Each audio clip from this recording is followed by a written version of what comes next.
అన్నం పెట్టిన చేతిని కరిచే కుక్కలాంటోడు మాల్దీవుల అధ్యక్షుడు. చైనాకి పోవచ్చు, తప్పేం లేదు.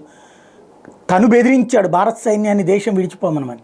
దానికి అన్నం పెట్టింది మనం, కాపాడింది మనం, రక్షణ పరంగా కాపాడుతూ వస్తుంది మనం.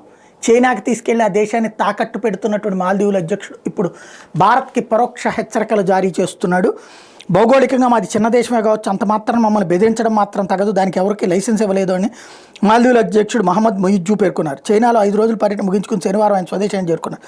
భారత ప్రధాని నరేంద్ర మోడీపై మాల్దీవుల మంత్రుల వ్యాఖ్యలతో దౌత్యవాదాలు నెలకొన్న నేపథ్యంలో మొయిజ్జు విలేకరులతో మాట్లాడారు. నేరుగా ఏ దేశం పేరు ప్రస్తావించుకోవడానికి కొన్ని వ్యాఖ్యలు చేశారు.